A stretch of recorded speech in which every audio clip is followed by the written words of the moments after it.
the movies is in a weird state right now. For years, we've been seeing the big franchise blockbusters dominate the box office, with fans eagerly anticipating their release, treating it as a cultural event. But over the last few years, there's been a shift. Audiences have grown tired of these studio blockbusters, perhaps it's franchises being pushed past their prime, or the desire for something different, but a renewed interest has been found in mid-budget movies.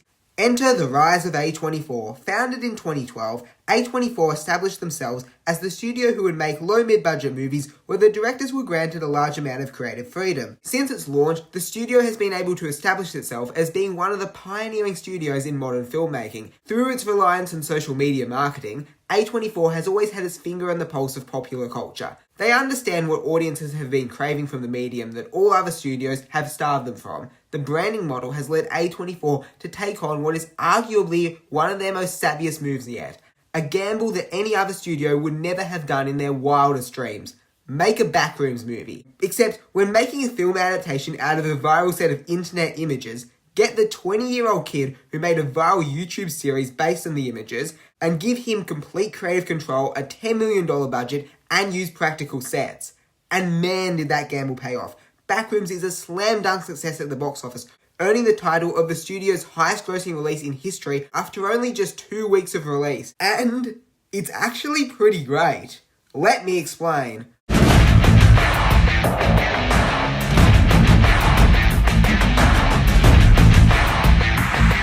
Hi all, I'm the Grinning Critic and I love talking about movies with a grin. And luckily today, I can talk about a movie with a massive grin on my face, as I love the Backrooms movie. Now, the element of this movie that has been getting the most attention is the man behind the camera, Kane Parsons, who is only 20 years old. And regardless of whether I like this movie or not, I love the fact that a major studio let someone so young make a movie with full creative control.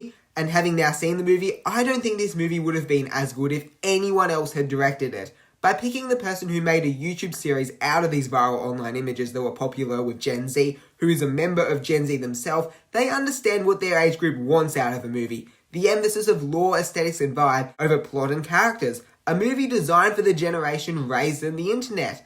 And while it's important to make a movie that is appealing to its target demographic, it's more important that a movie is competently directed, and this is an amazing directorial debut. What I loved about Parsons' directing was his approach to presenting atmospheric horror. The Backrooms are a foreign place. They are distortions of reality. They are like describing a dog to a person who has never seen one and getting them to draw one. The basic features will be correct, but they will be slightly oddly arranged, feeling like fragmentations of a distant memory, giving them a nightmarish quality.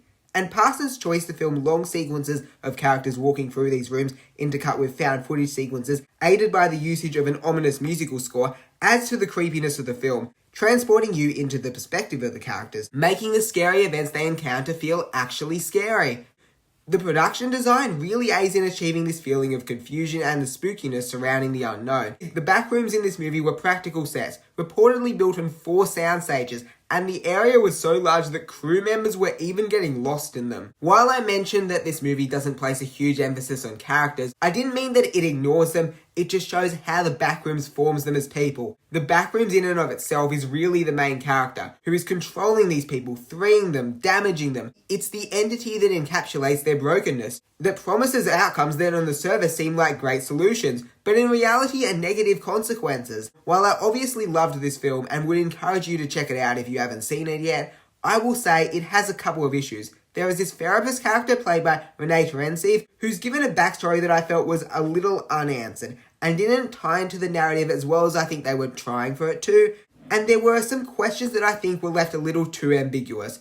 I know they've said a sequel, and I most certainly do want one, as there's so much more I want to know about this world, but it's just a bit unsatisfying not having been given all the answers in just one movie. They could have done a little bit more. The best way I could describe Backrooms is that it's a cinematic nightmare, and a nightmare in the best way possible. I'm gonna give Backrooms an A-. Now, I actually had a really interesting experience leaving this movie. So when I go and see movies, I normally go to this cinema that's in this massive shopping centre. I've been to this shopping centre hundreds of times. Yet, after coming out of this movie, it felt so strange entering the real world, which just shows you how locked in I was in this movie, to the extent that there's some escalators in my shop, and I accidentally walked past one of them, and then had to backtrack a bit, because that's how lost and confused I was. Anyway, if that doesn't sell you how great the movie is, I don't know what will. Thank you so much for watching, and I'm the Grinning Critic, and don't forget to subscribe to me. It'll keep me grinning, that's for sure.